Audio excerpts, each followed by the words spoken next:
Salurkan donasi terbaik, salurkan donasi terbaik, salurkan donasi terbaik, salurkan donasi terbaik, salurkan donasi terbaik, salurkan donasi terbaik. Salurkan donasi terbaik Anda untuk mendukung dakwah Mutiara Hikmah Official.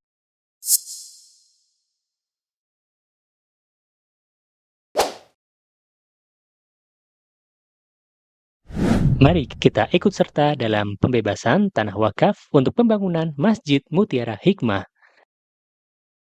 Bagi Anda yang ingin menyalurkan donasi, bisa melalui rekening Bank BSI di nomor rekening 2200220245 atas nama Masjid Mutiara Hikmah.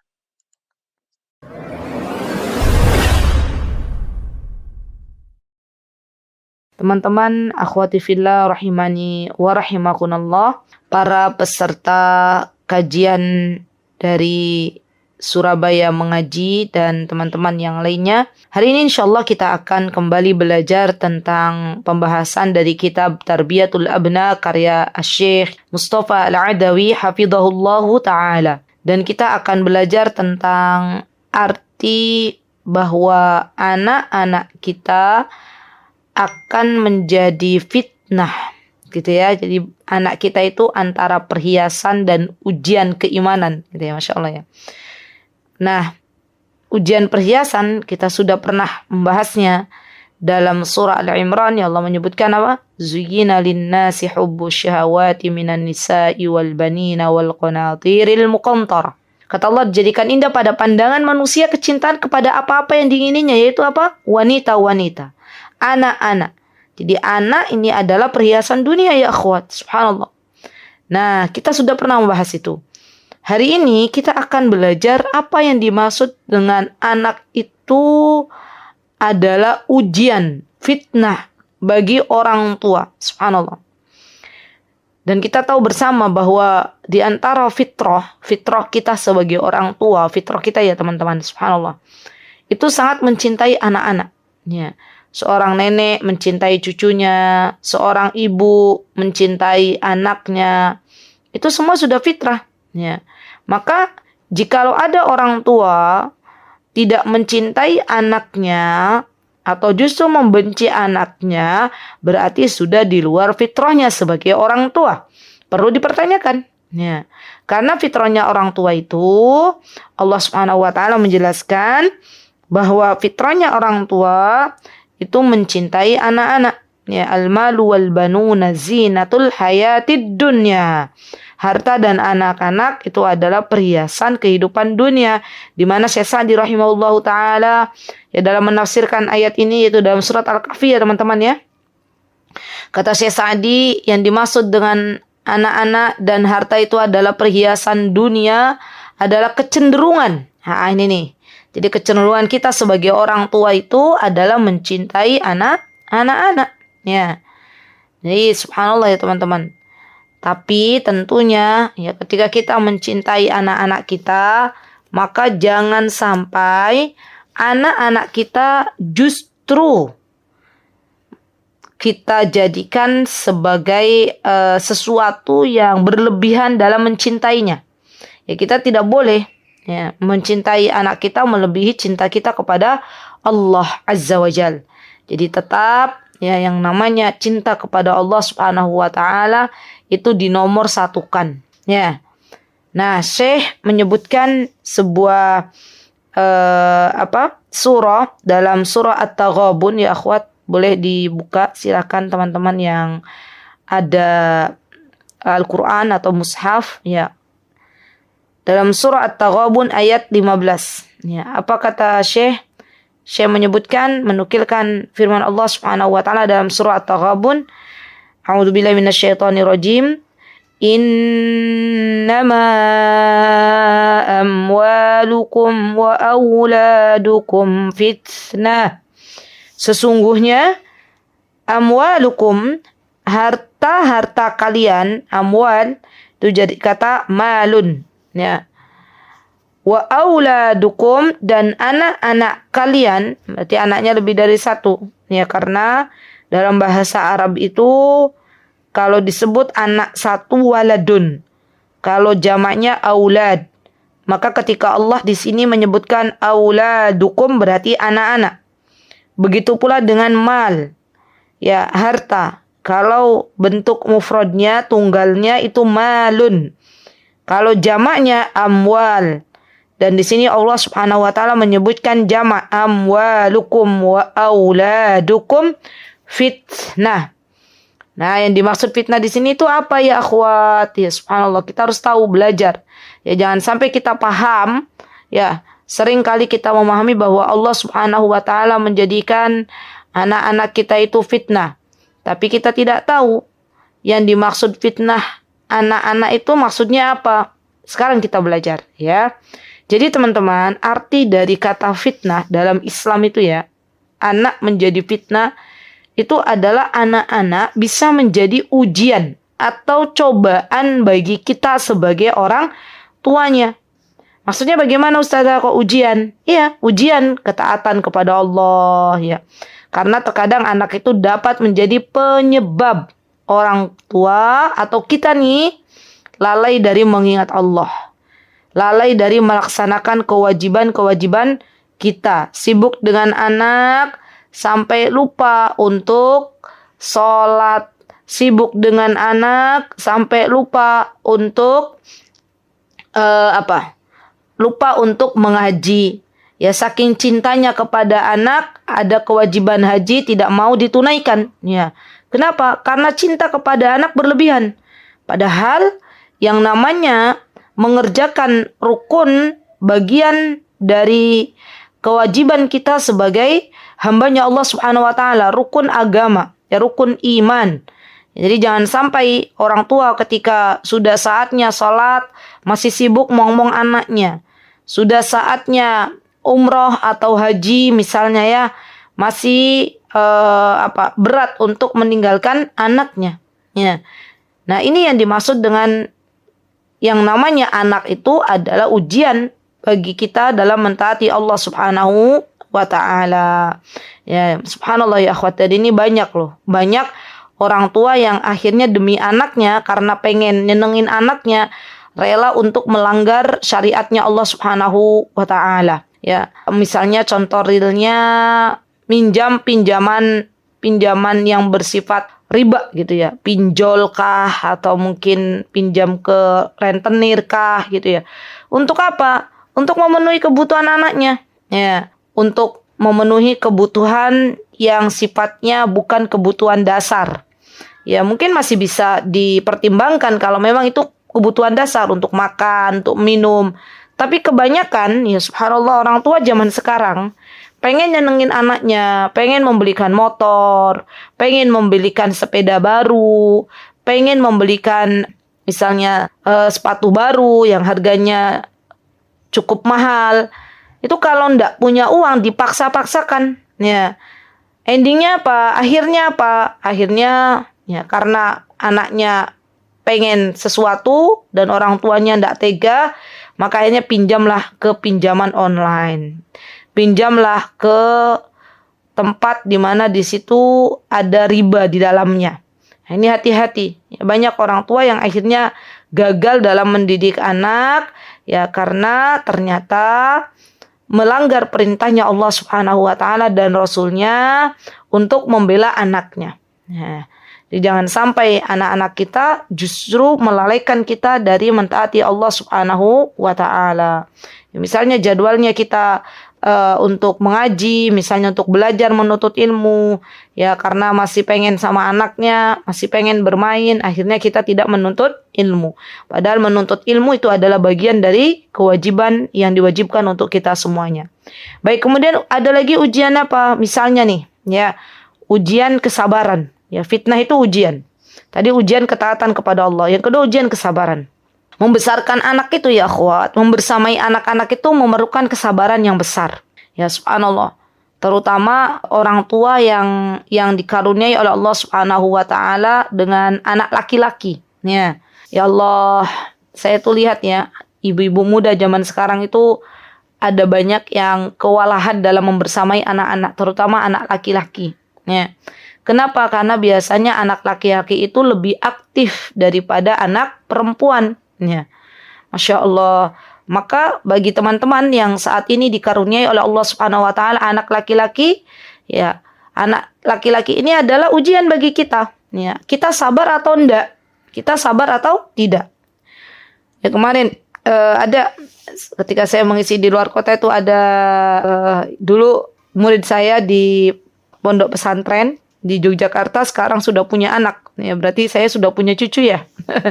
Nah, itu kemarin bertanya ke saya pas saya mengisi di luar kota, Ustazah gimana ya caranya biar sabar mendidik anak laki-laki? Anak saya Masya Allah aktifnya luar biasa. Ya akhwat, ya subhanallah. Kenapa anak laki-laki itu aktif? Karena apa? Karena memang fitrahnya Allah jadikan sebagai seorang pemimpin. Ya, kalau pemimpin tidak aktif, pemimpin tidak bisa memutuskan sesuatu, pemimpin hanya bisa mengekor saja, pemimpin hanya bisa mengatakan inggih, ikut, derek, sendiko dawuh, ya. Maka ini bukan lagi karakter pemimpin yang baik. Ya. Jadi kalau kita mendapati anak laki-laki kita itu aktif sedemikian rupa, bersyukurlah kepada Allah Subhanahu wa taala. Karena ada ibu-ibu ya yang Allah berikan anaknya nggak bisa ngapa-ngapain, ya terbujur kaku di mana? Terbujur ya tidak bisa ngapa-ngapain, berbaring di atas ranjang di mana? Di rumah sakit. Ya ada juga ya ibu-ibu yang punya anak, dia sudah usia anaknya udah lebih dari 7 tahun belum bisa jalan. Bersyukurlah kepada Allah Subhanahu wa taala atas apa yang Allah berikan kepada anak kita. Alhamdulillah anak kita sehat. Alhamdulillah anak kita cerdas. Alhamdulillah anak kita normal. Ya, tinggal kita butuh sabar atau enggak. Memang subhanallah ya akhwat, ya saya juga merasakan bagaimana punya anak laki-laki itu, Masya Allah ya. Kita itu sering kali istilahnya dibuat terkejut gitu ya. Maka kita minta pertolongan kepada Allah Subhanahu wa taala ya akhwat. Mendidik anak-anak, membersamai anak-anak itu butuh Allah. Ya, kita minta sama Allah, ya Allah, kuatkanlah hamba dan suami hamba ya Allah untuk membersamai anak dalam mendidik anak laki-laki hamba ya Allah. Jadikan anak laki-laki hamba imam di Masjidil Haram misalnya. Jadikan anak laki-laki hamba orang yang kelak bermanfaat bagi banyak orang, ya bisa memberikan banyak manfaat untuk masyarakat sekitar. Ya Allah, baguskanlah akhlaknya. Terus minta sama Allah. Jadi sekarang ketika teman-teman nanti ya sudah belajar pengasuhan, kalau ada apa-apa dengan anak kita, baik itu anak laki-laki maupun anak perempuan, maka jangan berputus asa. Minta lagi sama Allah. Karena memang Allah tuh senang kalau kita itu banyak meminta. Ya, kenapa anak kita dijadikan oleh Allah Subhanahu wa taala misalnya terkadang kita harus lebih bersabar karena memang Allah menginginkan kita untuk bersabar. Nah, sabarnya kita dalam membersamai anak-anak ya akhwat itu dihitung pahala di sisi Allah Subhanahu wa taala. Jadi yang namanya anak itu fitnah, anak itu ujian dalam kesabaran. Ya. Baik. Kemudian apa misalnya ujian atau fitnah anak-anak itu misalnya dengan harta. Gitu ya. Jadi anak itu dapat menjadi alasan orang tua terlalu sibuk ya mencari harta dengan tujuan diberikan kepada anaknya hingga mengabaikan kejujuran, hingga mengabaikan tanggung jawab, ya subhanallah. Dan banyak seorang ayah yang rela berbuat curang atau mencari nafkah ya demi mencukupi kebutuhan anak-anaknya ya. Dia lupa bahwa apa yang diberikan kepada anak-anaknya kalau dari harta yang haram, maka akan menyebabkan anaknya sulit untuk taat kepada Allah. Subhanallah ya akhwat. Jadi berhati-hatilah dalam mencari nafkah, baik itu bagi seorang ayah maupun seorang ibu, itu harus diperhatikan. Ya, dari jalur yang mana, yang halal atau yang haram. Kalau dari jalur yang haram, jalur yang tidak diperintahkan oleh Allah dan Rasulnya, jalur yang dimurkai oleh Allah dan Rasulnya, tetap diterjang ya apa-apa yang dilarang oleh Allah dan Rasulnya. Kemudian diberikannya harta ini, ya makanan, dimakanlah oleh anak istrinya. Maka jangan heran kalau anaknya diperintahkan untuk sholat luar biasa sulit. Diperintahkan untuk taat kepada Allah, Masya Allah. Sukanya bermaksiat kepada Allah. Itu bukan 100% salah anak ya, tapi kita evaluasi diri kita sebagai orang tua karena anak itu adalah fitnah ya. Jangan sampai suami-suami kita, ayah dari anak-anak kita banting tulang ke sana kemari, pergi sebelum matahari terbit, pulang setelah matahari tenggelam dengan alasan untuk mencari nafkah ya demi kebutuhan anak istrinya, tapi ternyata dalam mencari nafkahnya tidak jujur. Dalam mencari nafkahnya adanya kecurangan yang dia lakukan di sana sini, wal iyadu billah. Jadi minta kepada Allah, berdoa lagi kepada Allah, ya Allah berikanlah kepada kami harta yang halal saja. Jauhkan dari sesuatu yang haram. Allahumma kfina bihalalika an haramik. Waghnina bifadlika amman siwak. Ibu-ibu sering baca doa ini nih ya. Allahumma kfina bihalalika an haramik. Ya Allah cukupkanlah kami dengan sesuatu yang halal saja. Ya. Waghnina bifadlika amman siwak, dan kayakanlah kami dengan apa yang ada padamu ya, sehingga kami tidak lagi membutuhkan apa-apa yang ada di tangan makhluk ya. Karena ketika kita merasa butuh kepada orang lain, bergantung kepada makhluk, maka kita akan dibuat kecewa oleh Allah Subhanahu wa taala. Jadi yang membuat kita kecewa selama ini tuh karena kita masih banyak berharap kepada makhluk. Ya berbeda kalau kita berharap kepada Allah, berharap kepada Khalik, maka kita tidak dibuat oleh Allah Subhanahu wa taala kecewa. Ya.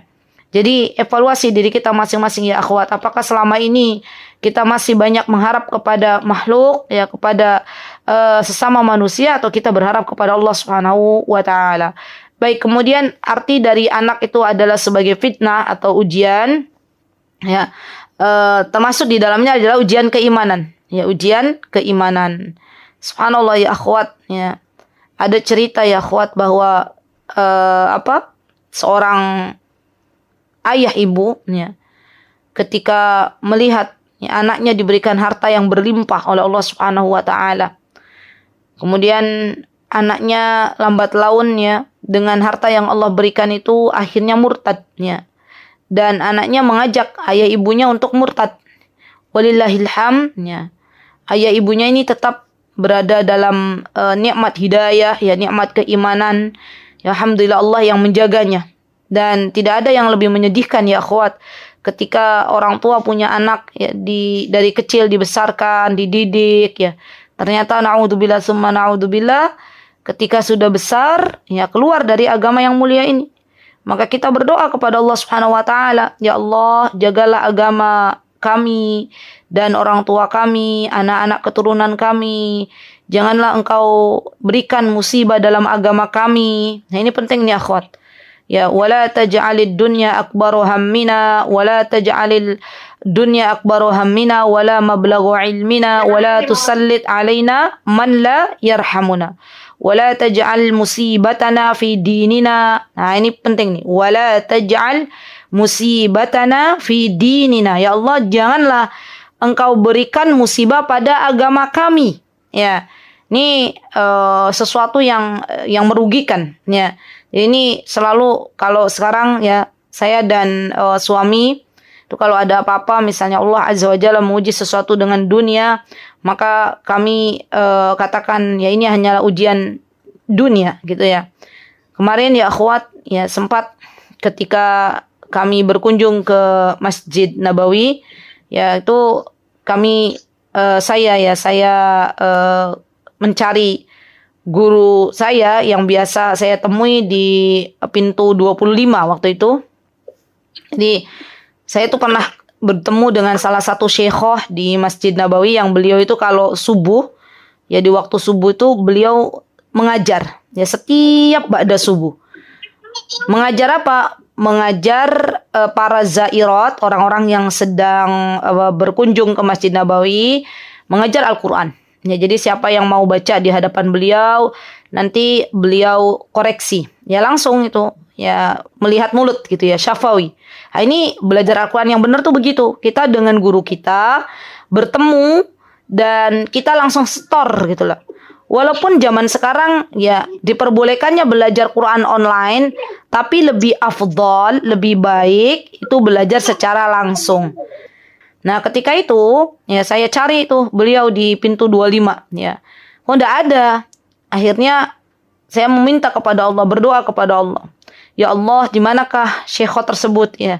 Di tempat yang biasa saya bertemu dengan beliau kok tidak ada. Ya, saya senang ngobrol dengan beliau, dapat nasihat-nasihat baik dari beliau. Ya Masya Allah. Allahumma barik, semoga Allah menjaga beliau. Ya, setelah saya berdoa keesokan harinya, Allah tuntun saya ya akhwat. Allah tunjukkan saya masuk ke pintu 16. Nah ini nih, buah dari doa itu Allah berikan petunjuk kepada kita. Masuk ke pintu 16, ya kemudian di situ banyak halaqah-halaqah Quran ya, baik untuk yang zairat ataupun untuk orang mukimin ya. Maka saya ketika itu melihat ada halaqah Quran bagi mukimin. Kan biasanya ada tulisannya tuh, misalnya halaqah Quran surah Al-Baqarah misalnya, atau halaqah mutun matan-matan hadis misalnya. Itu ada tulisannya masing-masing. Kita berdoa ya akhwat ya, semoga Allah Subhanahu wa taala memberikan kesempatan untuk kita semuanya bisa belajar di Masjid Nabawi, di masjidnya Rasulullah sallallahu alaihi wasallam ya, ilmu asalnya dari sana gitu ya, Masya Allah. Nah, ketika saya berdiri melihat oh ternyata ini ada ini ya, ada apa namanya? Ada halaqah untuk para mukimin, maka salah satu anggota, salah satu peserta halaqah itu mendekati saya. Ya, beliau bilang, kata beliau ini adalah halaqah untuk orang-orang mukimin.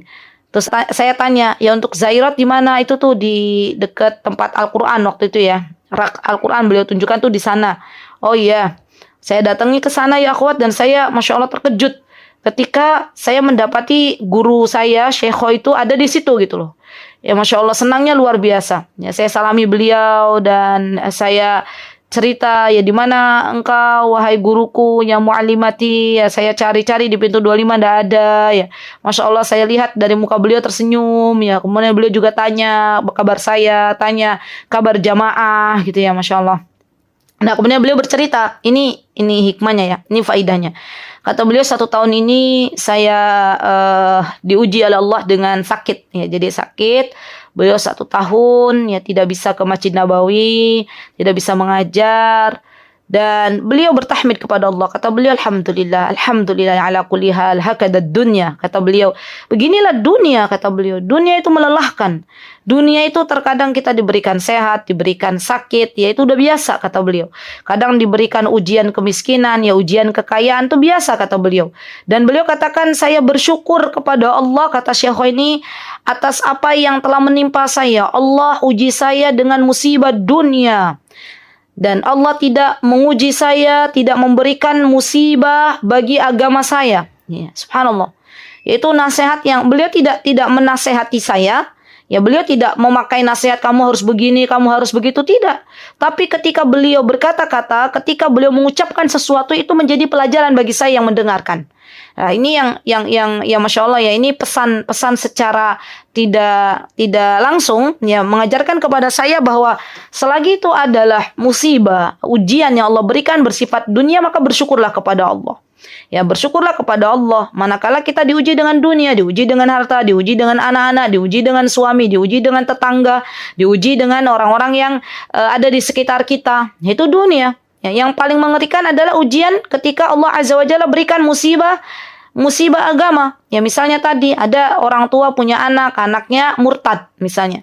Nah, ini sudah diuji dalam masalah musibah yang ada kaitannya dengan agama. Ya, jadi bersyukurlah kepada Allah Subhanahu wa taala, zat yang maha baik, zat yang memberikan kepada kita ujian yang sifatnya adalah dunia. Dan semoga Allah Azza wa Jalla senantiasa menjaga kita. Semoga Allah Subhanahu wa taala menjadikan ujian-ujian yang Allah berikan sebagai pemberat timbangan kita di akhirat nanti.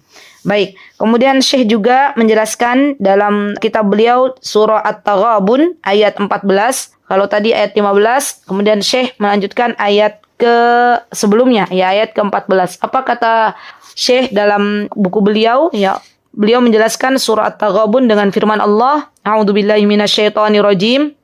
Ya ayyuhalladzina amanu inna min azwajikum wa auladikum aduwwan lakum. إن من أزواجكم وأولادكم عدوا لكم فاحذروهم وإن تعفوا وتصفحوا وتغفروا فإن الله غفور رحيم. Kata Allah, hai orang-orang yang beriman, berarti untuk kita nasihatnya, ya ayyuhalladzina amanu, hai orang-orang yang beriman. Inna min azwajikum, sesungguhnya di antara pasangan-pasangan kalian. Berarti pasangan kita adalah suami kita. Wa auladikum, dan anak-anak kalian, baik yang laki-laki maupun yang perempuan. Aduwwan lakum fahdharuhum, ada yang menjadi musuh bagimu. Ya, ada yang menjadi musuh bagimu. Ya, beda agama misalnya ya. Fahdharuhum, maka hati-hatilah kamu terhadap mereka. Ya. Allah Azza wa Jalla menguji Nabi Nuh alaihissalam, ya, menguji Nabi Lut alaihissalam dengan pasangan yang belum salihah. Allah menguji Nabi Nuh alaihissalam dengan anak yang belum taat kepada Allah Subhanahu wa taala. Ya. Dan ini adalah sesuatu yang bisa kita jadikan sebagai pelajaran bahwa terkadang pasangan hidup kita, anak-anak kita, mereka adalah orang-orang yang justru memusuhi Allah Subhanahu wa taala. Maka kita berhati-hati terhadap ya pasangan atau anak-anak yang justru bermaksiat, yang melakukan menyekutukan Allah Subhanahu wa taala. Wa in ta'fu wa tasfahu, ya kata Allah, kalau engkau memaafkan ya serta engkau wa tasfah, tasfah itu lebih dari kata ta'fu. Ada perbedaan antara al-afu dan as-safha. Ya. Kan kalau kita di Ramadan kita baca apa ibu-ibu? Allahumma innaka afuwun tuhibbul afwa fa'fu anna. Gitu kan ya? Ya, kata al-afu yaitu lebih tinggi. Jadi kita memaafkan sebelum mereka meminta maaf. Ya subhanallah. Ya Allah itu zat yang memaafkan kesalahan hamba-hambanya. Ya, apabila hamba-hambanya meminta ampunan kepada Allah Subhanahu wa taala. Dan Allah juga zat yang mengampuni hamba-hambanya walaupun hambanya itu belum meminta ampun. Kalau Allah berkehendak mengampuni, maka Allah ampuni. Ya. Jadi kita sebagai orang tua ya akhwat, ya ini juga nasihat untuk diri saya dan teman-teman, hendaklah kita legowo. Ya ketika anak-anak kita melakukan kesalahan, ya ketika anak-anak kita melanggar perintah-perintahnya Allah, maka kita doakan semoga Allah Azza wa Jalla mengampuni dosa-dosanya. Ya mari kita belajar dari kisah Nabi Ya'qub alaihissalam. Ya ketika Nabi Ya'qub diberikan oleh Allah Subhanahu wa taala anak-anak, ya anak-anak laki-laki yang justru anak laki-laki ini bermaksiat kepada Allah. Ya, dan endingnya dari kisah Nabi Yusuf alaihissalam bersama Nabi Ya'qub di dalam surah Yusuf Allah jelaskan ya akhirnya anak-anaknya Nabi Ya'qub meminta maaf ya, bahkan sebelum meminta maaf Nabi Ya'qub alaihissalam meminta kepada Allah untuk mengampuni dosa anak-anaknya. Ya, Masya Allah ya. Jadi yang namanya ayah, yang namanya ibu itu fitrahnya ya, Masya Allah ya, kebaikan yang mereka berikan kepada anak-anaknya adalah memberikan pintu maaf yang sebesar-besarnya gitu ya, selebar-lebarnya untuk anak-anaknya. Anaknya melakukan kesalahan hari ini minta maaf, dimaafkan. Pekan depan ya melakukan kesalahan yang sama atau mungkin bahkan lebih, minta maaf lagi, dimaafkan ya. Dan jangan sampai ya akhwat, ini nasihat untuk diri saya dan teman-teman semuanya. Jangan sampai kita menjadi orang tua yang ketika anak kita mungkin tidak sadar menyakiti hati kita ya. Kemudian kita mendoakan keburukan untuk anak-anak kita, waliyadzubillah. Jangan sampai. Apalagi ya doa-doa keburukan itu keluar dari mulut kita sebagai seorang ibu. Ya. Tegakah kita ketika kita melihat anak-anak kita hidup sengsara? Tegakah kita ketika melihat anak-anak kita diombang-ambing hidupnya oleh Allah Subhanahu wa taala? Jadi tidak ada yang kita bisa doakan kecuali doa-doa kebaikan. Dan kita mintakan ampunan ya kepada Allah Subhanahu wa taala. Ya Allah, ampunilah dosa anakku. Mungkin ini disebabkan karena kelalaian kami sebagai orang tua dalam membersamai anak-anak. Mungkin ini disebabkan karena dosa-dosa kami sebagai orang tua yang akhirnya Engkau berikan efek jera ya melalui anak-anaknya. Jadi kita banyak-banyak doakan kebaikan untuk anak-anak kita, karena doa-doa kebaikan dari orang tua itu dibutuhkan oleh anak-anak pada saat ini. Jadi Masya Allah ya ibu-ibu, perjuangan ya seorang ibu itu ketika anaknya menyakiti hatinya kemudian memaafkannya dan mendoakan dengan doa-doa kebaikan. Baik. Kemudian di sini disebutkan ya wa taghfiru fa innallaha ghafurur rahim. Ya, dan mintalah ampunan kepada Allah, maka sesungguhnya Allah itu zat yang Maha Pengampun lagi Maha Penyayang. Kemudian Syekh menyebutkan di surah Al-Imran, ya ini Syekh menyebutkan sebelumnya surah Al-Kahfi. Apa kata Syekh? Saya menukilkan firman Allah, al-malu wal banuna zinatul hayatid dunya. Harta dan anak-anak adalah perhiasan dunia.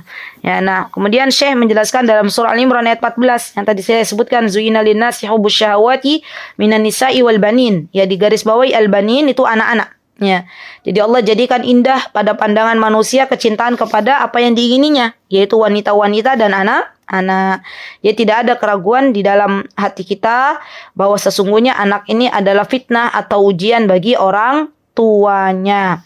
Nah, kemudian Syekh yang menjelaskan, Masya Allah, banyak sekali ya, insya Allah nanti kita akan belajar, yaitu bentuk-bentuk cobaan, bentuk-bentuk ujian.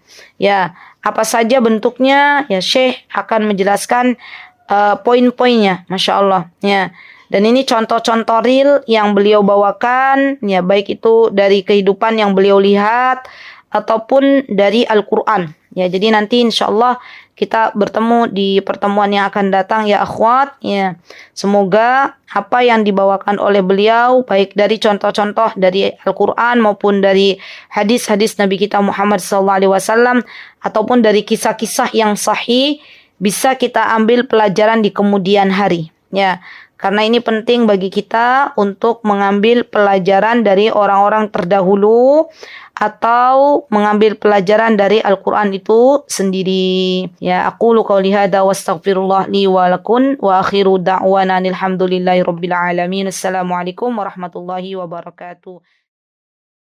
Mutiara Hikmah Official, menyingkap hikmah di balik sunnah.